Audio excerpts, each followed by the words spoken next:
Bismillahirrahmanirrahim. Assalamualaikum warahmatullahi wabarakatuh. Alhamdulillah, segala puji hanya milik Allah Subhanahu wa Ta'ala. Dalam video kali ini, kita akan membahas tentang di manakah letak Allah. Semoga bermanfaat untuk menambah ilmu dan mendekatkan diri kepadanya. Yuk, simak sampai akhir. Semoga menjadi amal jariah bagi kita semua. Menurut saya Pak Ustadz, Allah itu di bumi. Kenapa Allah itu di bumi? Ini ayatnya. Wa huwa ma'akum aina ma kuntum. Dia bersama kamu di mana kamu berada. Saya sedang di Rokan Hulu, berarti Allah sama saya di sini. Kata yang satu lagi, Allah di langit. Mana ayatnya? Nih. Ar-Rahmanu 'alal arsy istawa. Allah duduk di atas kursi. Aras di atas. Oleh sebab itu dalam akidah Ahlus Sunnah wal Jamaah, apa kata Sayyidina Ali? Allazi ayyanal aina la yuqalu annahu aina. Dia yang sudah ada sebelum waktu dan tempat ada, maka tak layak ditanya dia berada di mana. Dia sudah ada sebelum tempat itu ada. Dia sudah ada sebelum waktu itu ada. Yang layak ditanya di mana Abdul Somad, karena Abdul Somad ada. Setelah itu barulah waktu ada, sudah ada sebelum Abdul Somad ada. Tapi dia yang sudah ada sebelum waktu dan tempat ada, maka tak layak ditanya kepada dia di mana. Allahu munazzahun anil jihati sid, kata akidah Thahawiyah. Allah suci dari 6 arah. Sid 6. Dia tak di muka, dia tak di belakang, dia tak di kanan, dia tak di kiri, dia tak di atas, dia tak di bawah. Dia dekat, tak bersentuh. Dia jauh, tak berantara. Maka dikaji dalam ilmu akidah. Islam tak lepas dari 3. Akidah, syariah, akhlak. Akidah, wujud, kidam, baqa, mukhalafatul hawadis, qiyamuhu binafsi, wahdaniyah, qudrat iradat. Kalau dia bisa ditunjuk, di mana Allah? Allah di atas. Maka batallah ayat 2. Walam yakul lahu kufuwan ahad. Dia tak setara dengan apapun. Kalau bisa dia ditunjuk Allah di atas, berarti sama dengan lampu di atas. Bapak Ibu yang dimuliakan Allah.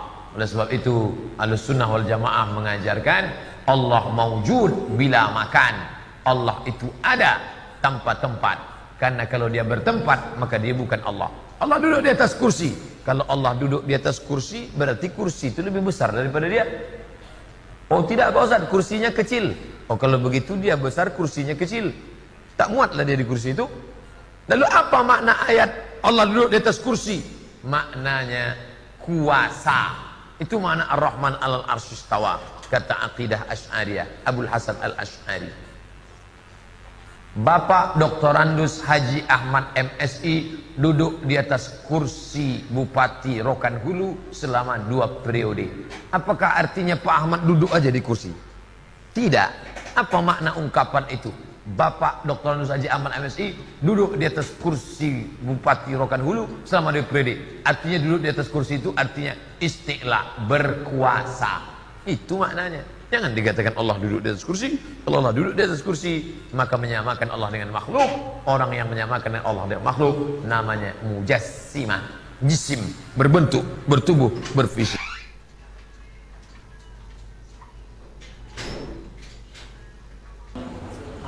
Jadi di sini Allah menyebutkan di dalam Al-Qur'an, inna rabbakumullahu alladzi khalaqas samawati wal arda fi sittati ayyam. Sesungguhnya Allah Subhanahu wa taala, Tuhan kalian, menciptakan langit dan bumi dalam 6 masa, kemudian beristiwa di atas arsy. Kemudian ayat yang lain, Ar-Rahmanu 'alal arsy istawa. Ar-Rahman ini nama sifat Allah. Allah zat yang maha pemurah, beristiwa di atas arsy. Jadi di sini disebutkan sesungguhnya Allah Subhanahu wa taala di ayat yang pertama tadi, di ayat yang kedua Allah zat yang maha pemurah beristiwa di atas arsy. Maka ketika ada pertanyaan aina Allah, di mana Allah? Salah satu jawabannya adalah Ar-Rahmanu 'alal arsyistawa. Allah Subhanahu wa taala beristiwa di atas arsy. Ingat, ketika kita memahami ayat semacam ini harus dibatasi dengan laisa kamislihi syai' wa huwas samiul basir. Allah Subhanahu wa taala itu tidak serupa dengan sesuatu pun, dan Allah Maha mendengar lagi Maha melihat. Kita tidak perlu mempertanyakan bagaimana, kita tidak perlu mempertanyakan seperti apa, tetapi ayat ini kita imani bahwa Allah beristiwa di atas arsy. Dalam ranah keyakinan, ranah gaib, ranah akidah, ketika Allah Subhanahu wa taala berfirman, maka kita imani. Dan di dalam hadis disebutkan arsy ini sangat besar. Disebutkan di dalam Al-Qur'an, wasi'a kursiyyus samawati wal ard. Luas kursinya seluas langit dan bumi. Di sini disebutkan dalam sebuah hadis bahwa alam semesta raya ini dibandingkan dengan kursi Allah, maka alam semesta raya ini hanya seperti laksana cincin yang dilempar di tengah padang pasir. Ini kursi Allah. Sekali lagi, jangan dibayangkan seperti apa dan bagaimana. Jadi jangan dibayangkan seperti apa dan bagaimana. Ingat, laisa kamislihi syai' wa huwas samiul basir. Tidak serupa dengan sesuatu pun, dan Allah Subhanahu wa taala Maha mendengar lagi Maha melihat. Maka ayat-ayat semacam ini kita terima, kita imani. Allah punya kursi. Kemudian apa? Rasul sallallahu alaihi wasallam menjelaskan, jika kursi Allah dengan alam semesta raya ini perbandingannya adalah alam semesta raya ini hanya laksana cincin yang dilempar di tengah padang pasir dibandingkan kursi Allah. Maka kursi Allah dibandingkan arsy, maka kursi Allah itu hanya seperti cincin yang dilempar di tengah padang pasir, sehingga arsy Allah ini sangat agung. Maka ketika Allah Subhanahu wa taala memiliki arsy, itu bukan berarti Allah butuh kepada makhluknya, tetapi Allah itu punya iradah, punya kehendak. Jadi Allah itu punya iradah, punya kehendak. Demikian pula ketika Allah punya para malaikat, bukan berarti Allah butuh bantuan para malaikat, tetapi Allah punya kehendak. Jadi Allah Subhanahu wa taala itu punya kehendak. Ketika Allah Subhanahu wa taala memerintahkan manusia untuk beribadah, bukan berarti Allah butuh untuk disembah. Justru kitalah yang butuh menyembah Allah. Maka ayat yang semacam ini kita imani. Sebagaimana pernyataan Imam Malik yang sangat terkenal bahwa terkait dengan istiwa ini kita tidak perlu mempertanyakan bagaimana, tidak mempertanyakan seperti apa, tetapi hendaknya ini kita terima bahwa Allah beristiwa di atas arsy. Dalam hadis Nabi, ketika ada seorang budak ditanya aina Allah, jawabannya menunjuk ke atas. Ya sudah, kita imani saja Allah itu ada di atas arsy menurut ayat-ayat yang zahir. Karena akal pikiran kita tidak mampu menjangkau yang gaib, maka berfikirlah tentang makhluk Allah yang tampak oleh kita, bukan berfikir tentang zat Allah yang kita tidak mampu untuk menjangkaunya. Sehingga terkait ayat-ayat yang menjelaskan semacam ini, maka kita imani, kita percaya bahwa Allah beristiwa di atas arsy. Wallahu alam bishawab. Tolong penjelasannya surah Yunus ayat 3. Dia bersemayam di atas arsh untuk mengatur segala urusan. Karena banyak yang beranggapan bersemayam layaknya manusia. Terima kasih. Ini sudah kita jelaskan sebenarnya ya. Mungkin yang bertanya tidak sempat hadir di pasal keempat Minhajul Muslim. Kita sudah masuk ke pasal keberapa ini? Ke-8 kalau tidak salah ya. Masalah hari kiamat. Jadi Allah subhanahu wa ta'ala bersemayam di atas arsh. Allah subhanahu wa ta'ala melihat. Allah subhanahu wa ta'ala mendengar. Allah subhanahu wa ta'ala mengetahui. Yani mengawasi, kan itu. Allah marah, Allah cinta, Allah ridho.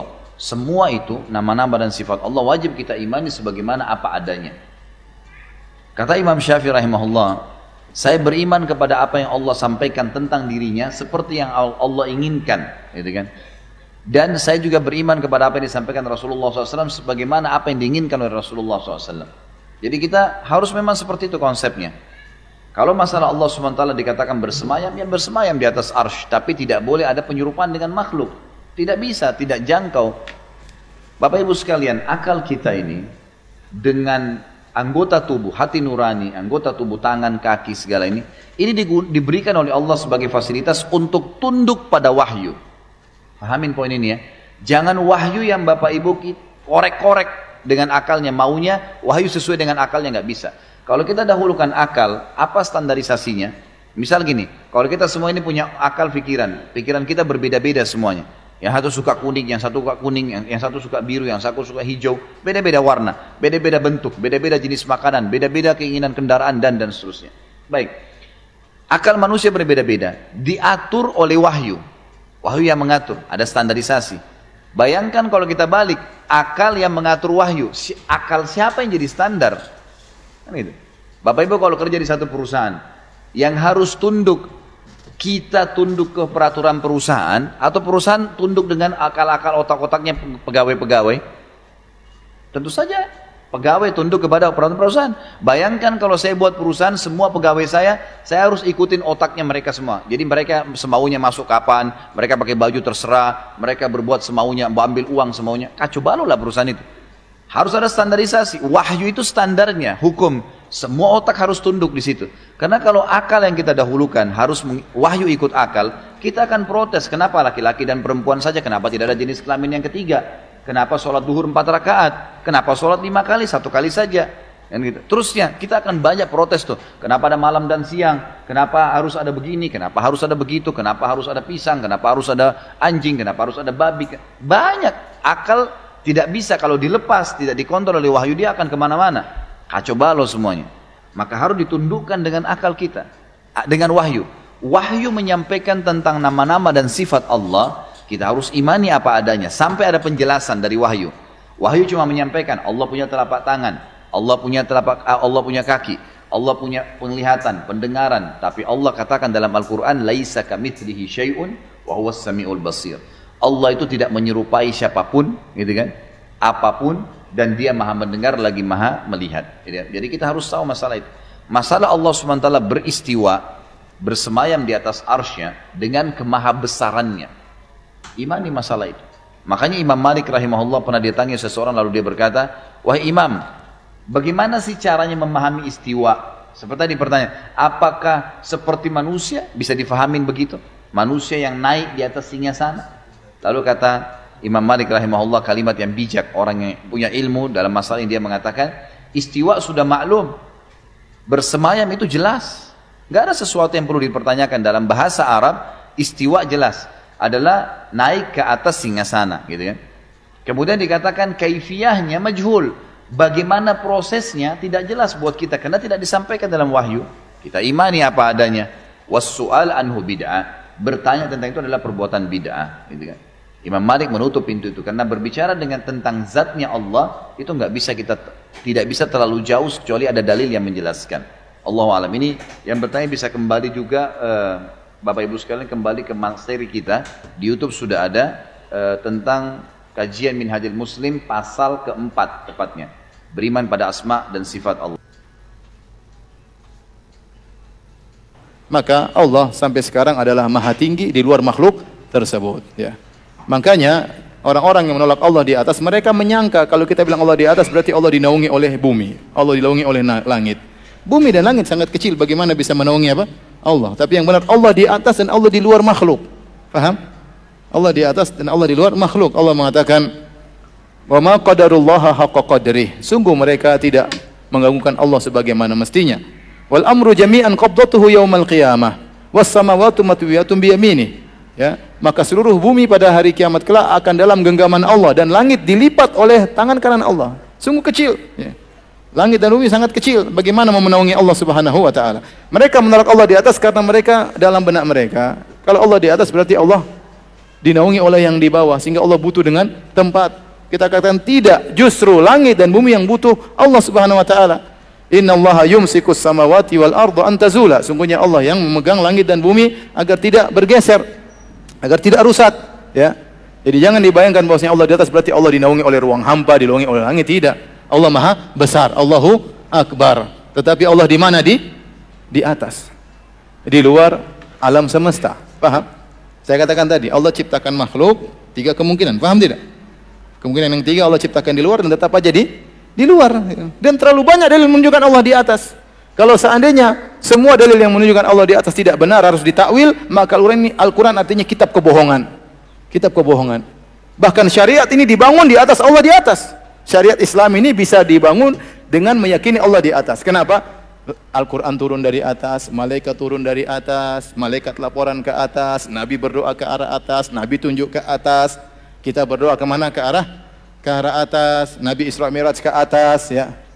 Semua syariat dibangun di atas, meyakini Allah ada di atas. Kalau ternyata Allah tidak di atas, itu dalil semua itu buat apa? Nabi bohong kalau gitu. Ratusan dalil, bahkan kata Imam Ibnu Qayyim rahimahullah, bal alfani, 2000 dalil menunjukkan Allah di atas. Kalau semuanya ternyata harus ditakwil, ternyata tidak benar, ya berarti Al-Quran isinya apa? Kebohongan. Jadi ini yang membuat mereka menolak Allah di atas, karena mereka sebelum mentakwil mereka mentasbih dulu. Seperti dikatakan Ar-Razi dalam kitabnya Asas Taqdis, dia berkata kalau Allah di atas arsy berarti Allah lebih kecil daripada arsy, berarti Allah butuh kepada arsy. Arsy tempat, kalau arsy jatuh Allah ikut jatuh. Ini tidak benar. Kita bilang betapa banyak yang di atas lebih besar daripada yang di bawah. Yang di atas tidak butuh kepada yang di bawah. Contoh langit dan bumi. Langit di atas bumi, ternyata langit jauh lebih luas daripada bumi. Langit jauh lebih luas daripada apa? Bumi. Dan langit tidak butuh kepada bumi. Langit tidak butuh kepada bumi. Kalau antara makhluk dengan makhluk, ternyata ada yang di atas lebih besar daripada yang di bawah. Yang di atas tidak butuh kepada yang di bawah, apalagi Allah dengan makhluk. Mau bilang, kalau kita bilang Allah di atas berarti Allah menempati arsy, Allah butuh kepada arsy, ini adalah tasbih. Jadi otaknya mentasbih terlebih dahulu, baru kemudian apa? Menolak. Artinya mereka ini menolak dalil dengan logika. Logika mereka yang ternyata salah. Kalau ternyata Allah tidak di atas, berarti Nabi bohong dong selama ini. Nabi bertanya kepada sang budak wanita, Aina Allah, di mana Allah? Untuk menunjukkan wanita ini mukminah, budak ini mukminah atau tidak, untuk bisa dibebaskan. Dan ini disampaikan oleh Imam Syafi'i rahimahullahu taala. Aina Allah, di mana Allah? Fis sama, Allah di atas langit. Budak itu berarti atikha fa innaha mu'minah, bebaskan, merdekakan budak ini, dia berhak untuk dimerdekakan karena dia seorang apa? Wanita apa? Mukminah. Karena dia mengetahui Allah berada di mana? Di atas, ya. Sudah, sekarang ini masalahnya racun filsafat sudah masuk dalam masalah akidah, kemudian berbagai macam, akhirnya mereka menolak banyak ayat, banyak dalil, ayat sifat, karena menggunakan logika mereka, yang logika tersebut apa? Salah, ya. Taib. Menurut kalian Allah tidak ada, terus di mana? Oh, Allah, mereka khilaf. Ada yang mengatakan Allah di mana-mana. Jahmiyah muta'abbidah, Allah di mana-mana. Allah di mana-mana, terus maksudnya di mana? Di WC, di tempat sampah, atau di mana? Di neraka atau di mana? Oh enggak, kalau kami tidak mengatakan Allah di mana, Allah suci dari tempat, berarti Allah tidak di mana-mana. Tidak di atas, enggak. Tidak di bawah, enggak. Ya tidak ada berarti, apa bedanya Allah dengan tidak ada? Tidak di atas, tidak di bawah, tidak di mana-mana, tidak ada berarti. Tidak bisa ditunjuk katanya, kalau bisa ditunjuk berarti salah loh. Subhanallah. Sesuatu yang tidak bisa ditunjuk, tidak ada berarti. Tidak ada. Tidak ada, kecuali abstrak. Ya. Kita udara kita bisa tunjuk, semua yang ada bisa kita tunjuk. Makanya tatkala di akhirat kelak, orang-orang penghuni surga akan melihat apa? Wajah Allah, melihatnya ke atas. Kata Nabi SAW, Innakum satarawna rabbakum a'yanan. Ya, kalian pada hari kiamat kelak akan melihat Allah dengan mata kalian. Kama tarawnal badr. Kama tarawnal qamara lailatal badr, sebagaimana kalian melihat rembulan tatkala di bulan purnama. La tudhamuna fi ru'yati, kalian tidak perlu berdesak-desakan. Kita lihat bulan, lihat ke atas selesai, tidak perlu gini karena yang dilihat di mana? Di atas. Berarti ada arah enggak itu? Ada. Ini hadis mau diapain? Hadisnya mutawatir. Sehingga mereka yang sudah kejebak dengan filsafat, mereka bingung mentakwil ini semua. Ini pembahasannya nanti dalam kesempatan yang lain insyaallah dalam masalah asma wa sifat.